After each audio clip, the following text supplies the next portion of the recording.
Nelayan yang sedang menangkap ikan di laut baru saja melemparkan jala. Tiba-tiba terlihat dari kejauhan seekor naga raksasa berwarna emas mendekat. Di atas kepala naga itu duduk seorang bayi dengan 2 tanduk emas yang panjang. Nelayan itu terkejut hingga hampir terbalik perahunya. Namun, naga itu meluncur ke samping perahu nelayan dan kemudian tenggelam.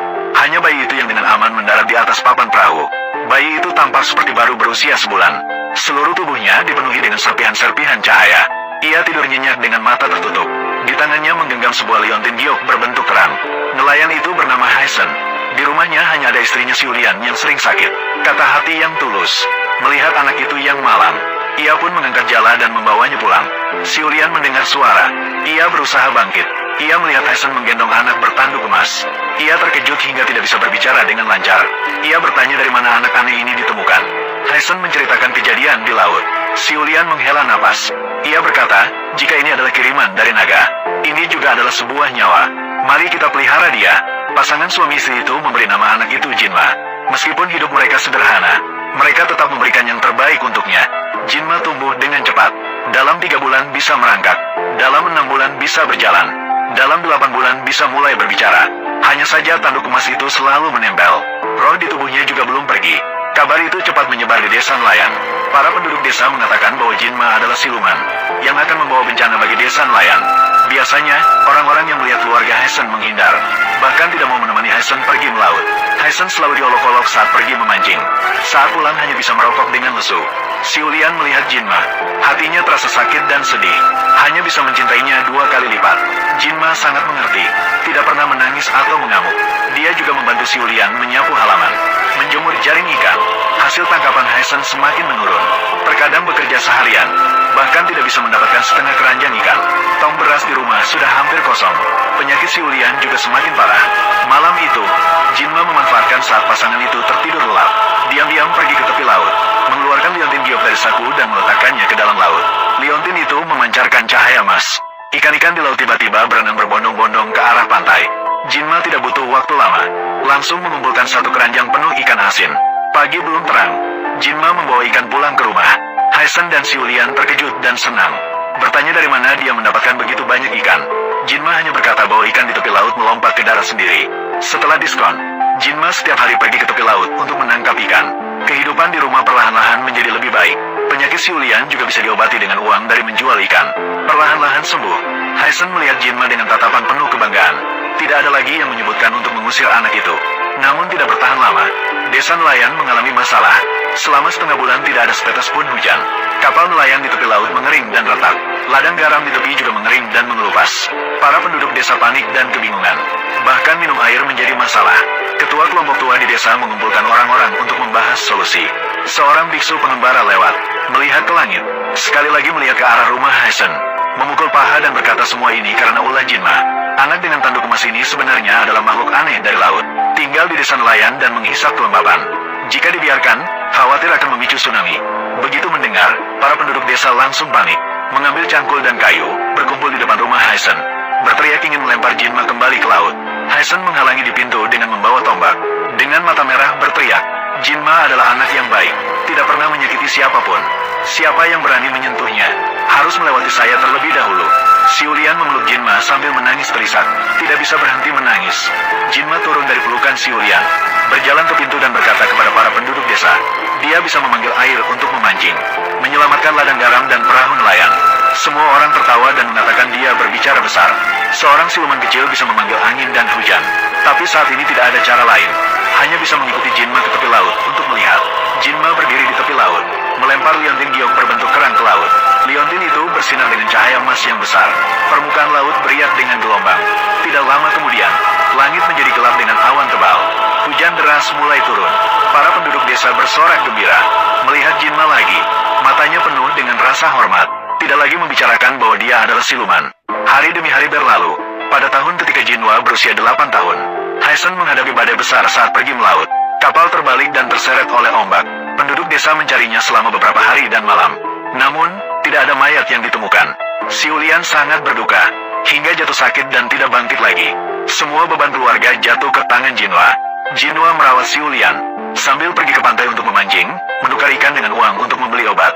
Penduduk desa ingat bahwa Jinwa pernah menyelamatkan desa nelayan, dan sering datang untuk membantu, mengirimkan beras dan tepung.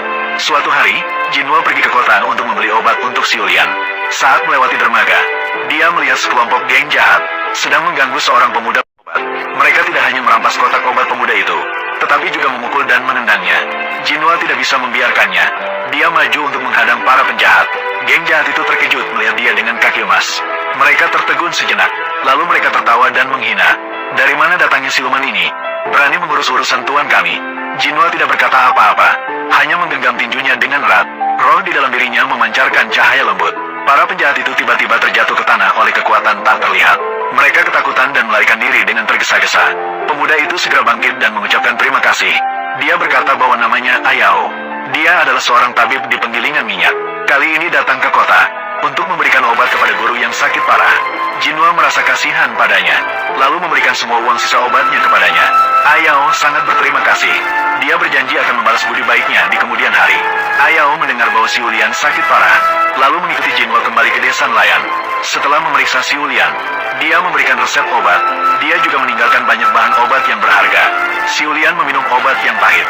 Keadaannya perlahan-lahan membaik. Rumah Hesen juga perlahan-lahan mulai hidup. Yao tetap tinggal di desa nelayan. Dia biasanya mengobati para penduduk desa, tanpa memungut biaya sepeser pun. Dia menjadi sahabat terbaik Jinma. Kehidupan yang tenang tidak berlangsung lama. Ladang garam di desa tetangga tiba-tiba semuanya mengering. Termasuk juga kelompok ikan di dekat laut. Semuanya menghilang tanpa jejak. Kepala desa tetangga datang bersama penduduk desa untuk mencari Jinma. Dia mengatakan bersedia memberikan uang besar, meminta Jinma untuk membantu mendatangkan ikan, agar bisa mendapatkan kembali kelompok ikan. Jinma memang memiliki hati yang baik. Dia langsung menyetujuinya. Ayao khawatir jika dia pergi sendirian, jadi dia ikut pergi bersamanya. Jinma menggunakan liontin giok untuk membantu desa tetangga keluar dari kesulitan. Penduduk desa tetangga sangat berterima kasih. Mereka memberinya banyak uang perak. Jinma membagikan semua uang perak itu kepada desa nelayan dan kepada keluarga miskin di desa tetangga. Penduduk desa semakin menghormatinya. Namun, berita ini sampai ke telinga pedagang garam di kota. Pedagang garam itu menguasai seluruh perdagangan garam di kota. Melihat Jinma bisa menghidupkan ladang garam, dia mulai memiliki niat jahat. Dia mengirim orang untuk diam-diam datang ke desa nelayan. Di malam hari, mereka menculik Jinma, memaksa Jinma untuk membuka ladang garam baru untuknya. Dia juga mengatakan jika tidak mau, mereka menangkap si Ulian dan Ayao bersama-sama. Si Ulian menangis dengan panik. Ayao menepuk dadanya dan berkata, dia pasti bisa menyelamatkan Jinma. Dia juga membuat si Ulian tenang. Dia punya caranya sendiri. Yao bergegas ke kota semalaman, menyusuri informasi dengan jelas. Setelah Jinma ditahan di villa pedagang garam, dia awalnya ingin menyelamatkan orang secara diam-diam, namun tidak menyangka, begitu melompati dinding villa, dia langsung ditangkap. Pedagang garam melihat hubungan Ayao dan Jinma sangat baik.